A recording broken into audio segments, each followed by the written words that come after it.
Betrayal Unveiled. My husband's shocking secret and explosive New Year's revelation. So, have you thought more about selling the apartment? His voice was casual, almost casual, and I forced a smile, masking the icy dread that was already beginning to grip me. It had started subtly, a nagging feeling, a sense of unease, but now the pieces were falling into place, painting a horrific picture of deceit and betrayal. Just you, me, our kids. That's what I thought, that's what I believed. But who is his? The question echoed in my mind, a relentless drumbeat of horror and disbelief. The tears came in torrents, a raging storm unleashed by the realization of all I had lost, the man I loved, the life I thought I had, the future I had so naively envisioned. Tormented by Michael's cruel remarks and feeling suffocated by the growing chasm between us, I began to retreat, constructing a wall between myself and the world, a wall made of cold, stark silence. It was as if I started wearing a mask at home. It was a plain white mask, devoid of expression, a blank canvas reflecting the emptiness that threatened to consume me. It was a small shield against the pain, a fragile barrier between me and the world that had suddenly turned so cold and unforgiving. Looking at the blank, emotionless face staring back at me in the mirror, a chilling premonition settled deep within my bones. And then, my phone rang, cutting through the oppressive silence of the room like a lightning strike. An unknown number flashed on the screen, an ominous herald of the chaos to come. Is this Mrs. Johnson? The voice was unfamiliar, cautious, yet laced with a strange, haunting sincerity. Yes, it's me. Who's this? I reply, my curiosity battling with a rising tide of apprehension. My name is John. How is the father of the young man in your accident?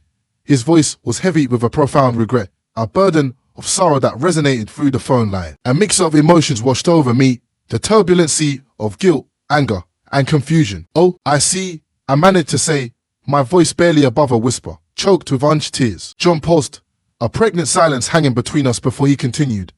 I can't express how sorry I am for what happened. My son was troubled, and what he did was unforgivable. I want to do something to help, to make amends. His words, unexpected and laden with sorrow, left me momentarily speechless, struggling to comprehend the enormity of what he was offering. How can you help? I asked, skepticism mingling with a faint, flickering spark of hope. I'd like to meet and discuss it in person. Would that be okay? John's request was earnest, almost pleading, and after a moment of hesitant contemplation, I agreed to meet, drawn by a desperate need for answers and a sliver of possibility. Sitting across from John in a bustling cafe, the aroma of coffee, a stark contrast to the bitter taste in my mouth. His eyes were filled with genuine remorse, reflecting the weight of his son's actions. Karen, I want to offer financial support for any surgeries or treatments that might help you. His words hung in the air, a lifeline thrown into the depths of my despair. I need to think about it, I replied, my mind racing with possibilities, each more audacious and life-altering than the last. I kept the meeting and unexpected offer a secret from Michael and Evelyn, fearing that their reaction would only add to my confusion and amplify my pain. Further entrenching me in isolation, I was desperately trying to escape. After days of agonizing internal debate, wrestling with my conscience and weighing the potential consequences, I decided to accept John's extraordinary offer. A desperate gamble on a chance at healing and reclaiming my lost self. I arranged consultations with renowned plastic surgeons, discussing what could be done to help heal my scars, both visible and invisible, to mend the physical and emotional wounds that threatened to define me. To Michael, I mentioned only that I was going for routine medical treatments, glossing over the details, intentionally vague. He didn't ask for further information, and I certainly didn't volunteer any. His indifference is stark and painful contrast to the storm of emotions raging within me. On the day of the surgery, as I lay on the operating table, closing my eyes, I allowed myself to dream, to dare to hope for a future where the woman in the mirror would be someone I recognized, someone whole, someone free from the shackles of trauma. Weeks turned into months since the surgery, but I kept this transformative journey hidden beneath my mask, a secret held close to my chest, a silent rebellion against the world that had tried to break me. Michael, lost in his own self-absorbed world, didn't seem to notice, or perhaps more accurately, didn't seem to care. Then, the day I returned home from my final follow-up appointment, a wave of trepidation washed over me as I braced myself for the inevitable confrontation. Michael and Evelyn were there, their presence radiating a palpable tension, the air thick with unspoken contempt and a simmering hostility. Look at you, still hiding behind a mask. Michael sneered, his words laced with disdain, a casual cruelty that cut deeper than any blade. I remained silent and masked my armor against his venom, my sanctuary in a world that felt increasingly hostile. Without warning, he thrust a stack of papers towards me. Divorce papers fluttered into the ground like fallen leaves, a stark symbol of our failed marriage, of shattered dreams and broken promises. I'm done with this farce. He spat, his voice dripping with venom, his eyes burning with a cold, calculating rage. I felt a cold, unsettling calm settle over me, a sense of detached observation as I watched my life crumble around me. Evelyn, standing nearby, her face contorted with malice, chimed in, "Good riddance. We don't need an ugly reminder of your failure in our family." Her words barely grazed me. I had grown beyond their reach, their petty insults losing their sting in the face of my newfound resolve. With a small, enigmatic smile playing on my lips, a secret triumph glinting in my eyes, I reached up and slowly, deliberately, removed my mask, revealing my face, almost as it was before the accident, a testament to my resilience and the power of healing. The shock on Michael's and Evelyn's faces was a picture I will forever cherish, a validation of my strength and a potent reminder of their blindness. Michael's eyes widened in disbelief, his mouth opening and closing like a fish out of water, his carefully constructed facade of indifference crumbling before my very eyes. Evelyn gasped, a hand flying to her mouth in stunned silence. But, Michael stammered, taking a hesitant step towards me, his earlier bravado fading into a desperate plea. "You were too busy wallowing in your own misery to notice me," I said, my voice laced with a quiet strength, a steely resolve that belied the pain I had endured. Michael's face crumpled, his earlier arrogance replaced with a desperate, pleading look. "Please, let's start over," he begged, his voice cracking with emotion. "We can forget all this happened." I laughed, a bitter, hollow sound, devoid of joy, born of the sheer absurdity of his words. "Forget? Michael, I won't forget how you treated me, how you made me feel. I'm leaving.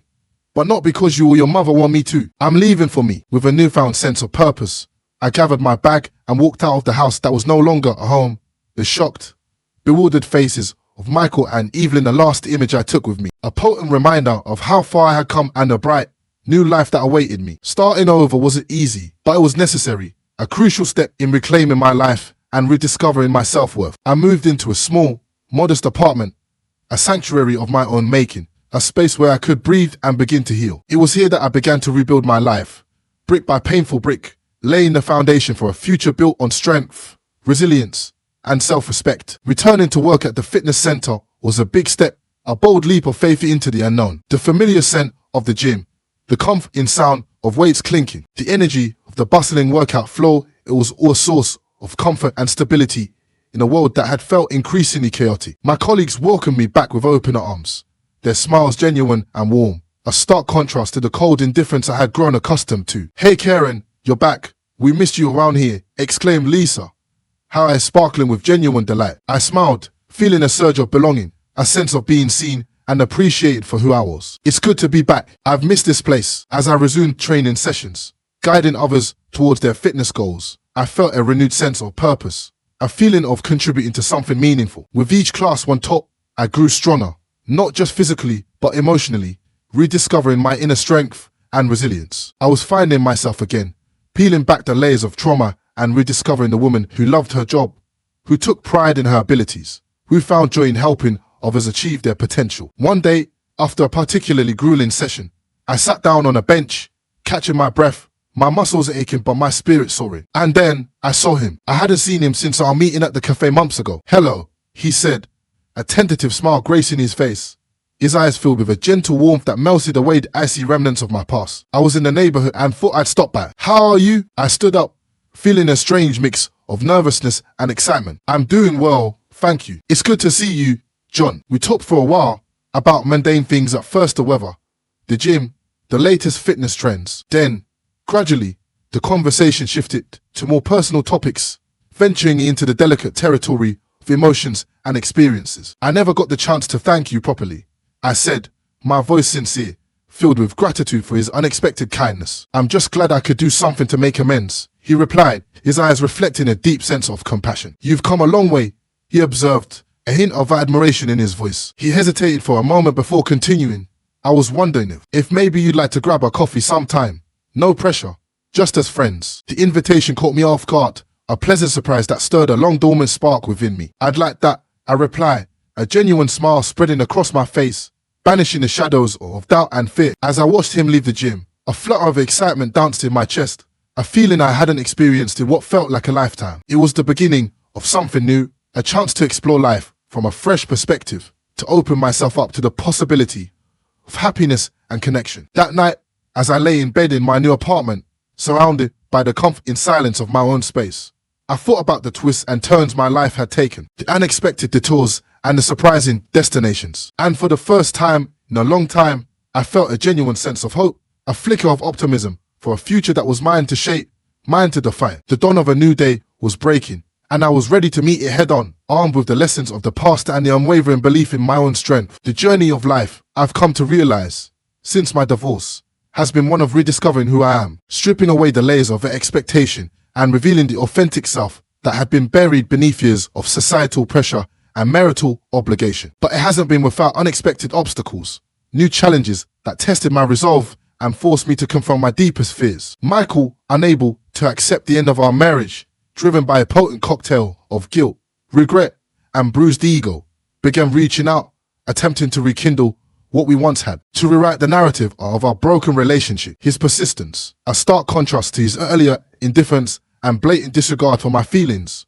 forced me to seek legal means to ensure my peace, to protect myself from his increasingly desperate and unsettling advances. It was a difficult decision, a painful acknowledgement that the man I once loved had become a threat to my well-being, but it was a necessary step in safeguarding my newfound independence and reclaiming my emotional stability. The day I stood in court, asking for a restraining order, I felt a mix of sadness and determination. Sadness for what our relationship had become, a twisted parody of the love we once shared, and determination to protect my hard-won freedom, to create a safe and nurturing space on myself. Meanwhile, my relationship with John was blossoming into something beautiful and profound, a connection built on mutual respect, genuine affection, and unwavering support. He was a constant source of encouragement and understanding, a safe harbor in the turbulent seas of my life. On one of our dates, as we walked along the riverbank under the starlit sky, the city lights twinkling like distant promises, he turned to me and said something that has stayed with me, echoing in my heart long after the words were spoken. "You know, you were always beautiful," he said, his voice soft and sincere, his eyes reflecting the genuine admiration he felt. "Even with your scar, it's just that not everyone can look past the surface. Not everyone can see into the soul." I looked at him, deeply touched by his words. His unwavering belief in my inner beauty a balm to my wounded spirit. "Thank you," I whispered, my voice choked with emotion. "That means more to me and you can imagine." He smiled, his eyes crinkling at the corners. "It's the truth, and I'm grateful for every part of you." In that moment, I felt a deep sense of contentment, a profound peace that had eluded me for so long. My journey had been fraught with pain and heartache, but it had also led me to a place of self-acceptance and unwavering love. A realization that the most profound form of love isn't about external appearances or material possessions, but about being loved for our soul, for the essence of who we are. John saw me, truly saw me, scars and all, accepting my imperfections and celebrating my strengths. Life had come full circle, but in a way I could never have anticipated, a testament to the resilience of the human spirit and the transformative power of love. I had lost a life I thought was perfect, only to find a deeper, more meaningful existence, one rooted in authenticity and self-love. I had learned to love myself, flaws and all, and I found someone who loved me for the person I had become, a woman forged in the fires of adversity, stronger and more resilient than ever before. As I drifted off to sleep that night, wrapped in the comforting embrace of my own self-acceptance, I felt a deep sense of gratitude, a quiet joy that permeated my being. I had emerged from the shadows of my past, scarred but not broken, ready to embrace the future with open arms and a fearless heart. "Yes, let's sail. It's time for a new beginning," I replied, my voice steady despite the turmoil within. He smiled, unaware of the tempest brewing inside me. "That's my girl, always so agreeable." Little did he know, I was plotting my escape, armed with the bitter truth about Michael's affair and the crushing weight of his betrayal, knowing I needed to act swiftly and decisively to protect myself and reclaim my future. A few days later, I made an appointment with a lawyer, Mrs. Jenkins, a recommendation from a trusted friend, a beacon of hope in the gathering storm. Sitting in her office, surrounded by the hushed whispers of legal jargon and the imposing presence of law books, I felt a mix of nervousness and fierce determination. "Mrs. Jenkins, I have proof of my husband's infidelity, and it's not just any affair. He's been involved with his brother's wife, and their children actually his," I explained, my voice trembling slightly, the weight of the revelation almost too much to bear. Mrs. Jenkins listened intently, her expression unwavering, her eyes sharp and perceptive. "I'm so sorry you're going through this, Eliza. Let's go over the evidence you have. We need to plan your next steps carefully." I showed her the screenshots of the incriminating messages between Michael and Sarah, the digital breadcrumbs of their deceitful affair. She took meticulous notes, nodding her head thoughtfully, her silence a reassuring presence in the face of my distress. This is quite damning evidence. We can use this to your advantage, especially in terms of the financial settlement, Mrs. Jenkins said, her voice firm and confident. However, I advise discretion until we have everything in place. Are you prepared to go through with a divorce? Yes, I am. I can't be with someone who's betrayed me like this,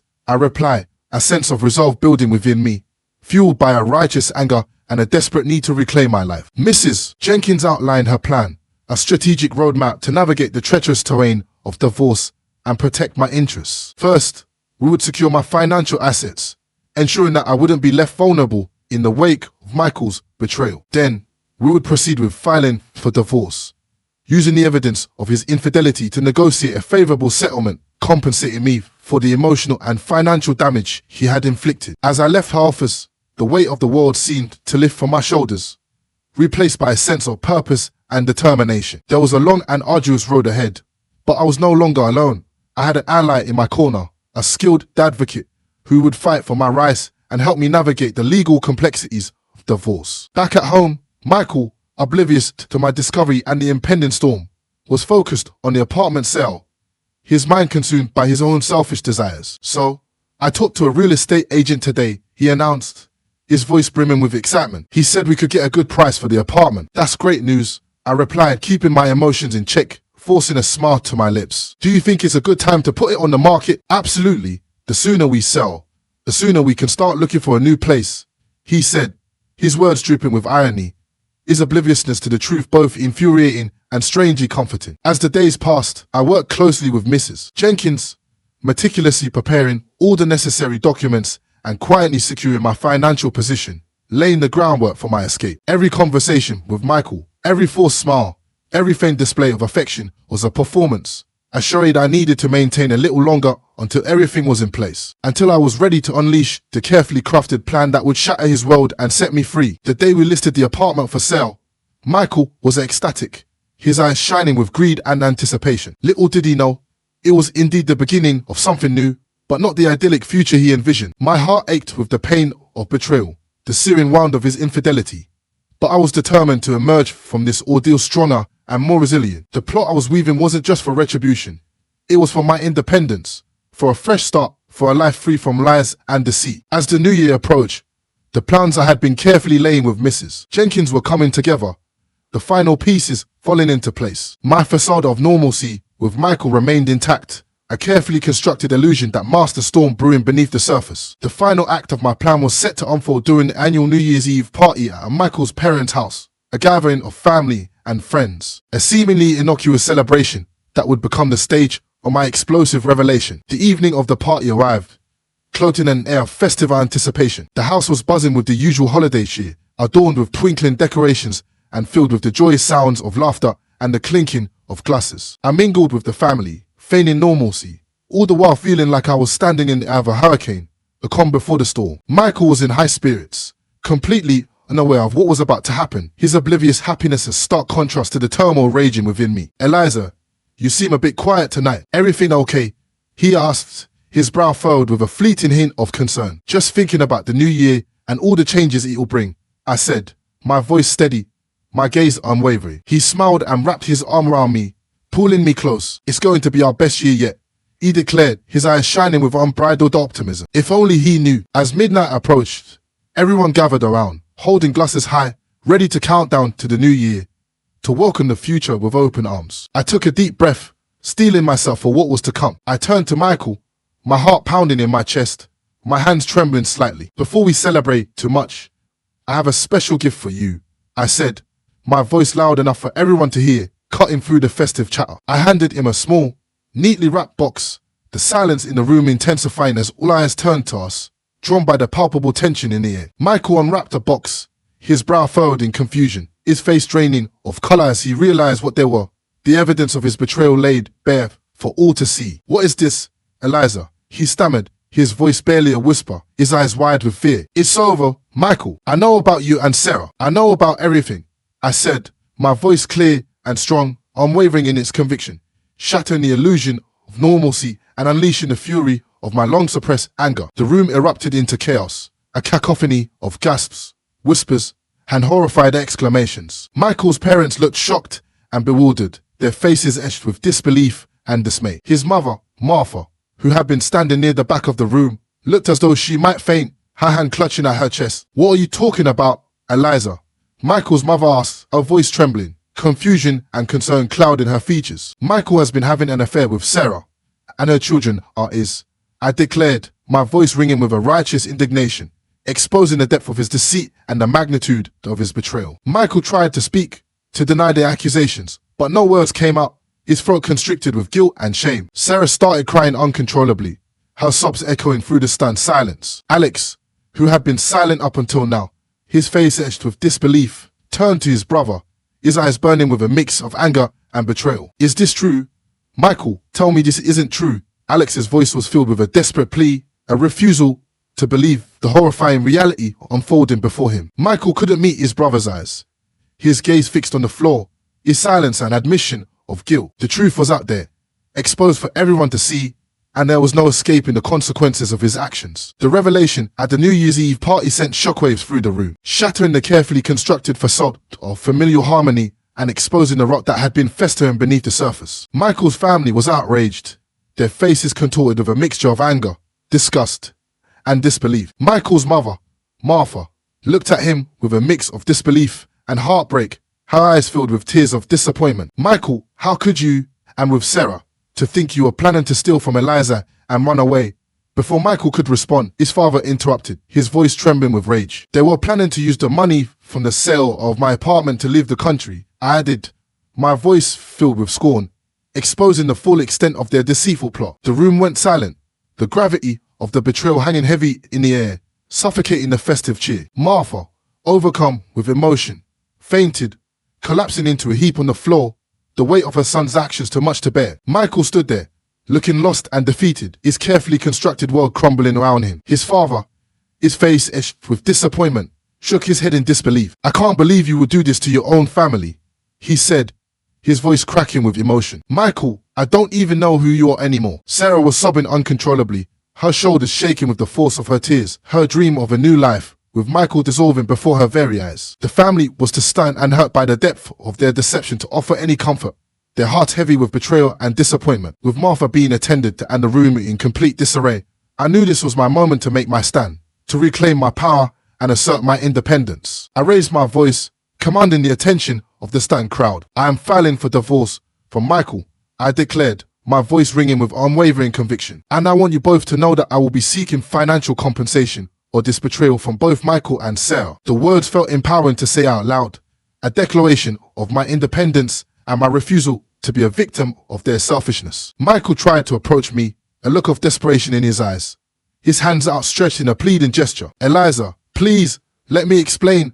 I held up my hand, stopping him in his tracks. "There's nothing you can say to justify what you've done. You and Sarah have made your choices, and now you'll have to live with the consequences." The months following the New Year's Eve revelation are a whirlwind of legal battles and emotional turmoil, a chaotic period of transition and transformation. The divorce proceedings were tough, but with each passing day, I felt a sense of liberation growing within me, a feeling of freedom from the shackles of a relationship built on lies and deceit. One sunny afternoon, after finalizing the last of the divorce papers, my friend Clara joined me for coffee, her presence a comforting reminder of the unwavering support I have received throughout this ordeal. "You look like you're a million miles away," Clara said, her voice gentle, her eyes filled with concern. "Just thinking about everything that's happened," I replied, offering a small, weary smile. "You've handled it all with such grace, Eliza. I'm so proud of you," she said, her eyes full of genuine sympathy. "Thanks, Clara. It wasn't easy, but I feel like I can finally start fresh now," I said, a sense of hope flickering within me. With the divorce settled,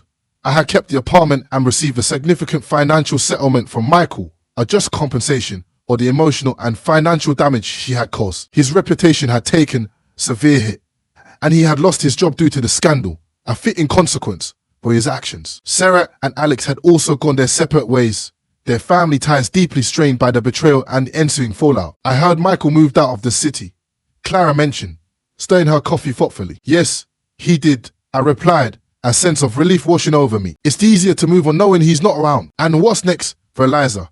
Clara asked, a hint of excitement in her voice. I thought for a moment, contemplating the possibilities that lay before me. "I want to focus on myself for a while, pick up some hobbies that I've been neglecting, and who knows, perhaps even start dating again when I'm ready. That sounds wonderful. You deserve all the happiness in the world, she said, reaching over to squeeze my hand, her support unwavering. As we chatted and laughed, I felt a sense of hope for the future, a belief that I could create a life filled with joy, purpose, and genuine connection. The pain of the past was still there, a faint scar on my heart, but it no longer defined me. I had emerged stronger and more self-assured, ready to embrace the challenges and opportunities that lay ahead. The story of my marriage and its dramatic and would always be a part of me, a defining chapter in the narrative of my life. But it was now just that, a chapter. Ahead of me lay a path filled with new possibilities, new adventures, and the promise of a brighter future. It was the end of one chapter, but the beginning of something new, something entirely my own, a fresh start, a clean slate, a life that I was ready to embrace fully. So, knowing all the details, do you think I handled the situation with Michael and Sarah correctly? I'm genuinely interested in hearing your perspectives and opinions on how I navigated such a complicated and emotionally charged situation. Perhaps there were alternative approaches I could have considered, or maybe you believe I responded in the most appropriate way given the circumstances. Please share your thoughts and feedback, as I value the insights and diverse viewpoints that this community can provide. And any advice you can offer would be greatly appreciated as I continue to navigate this new chapter in my life, embracing the challenges and opportunities that lie ahead.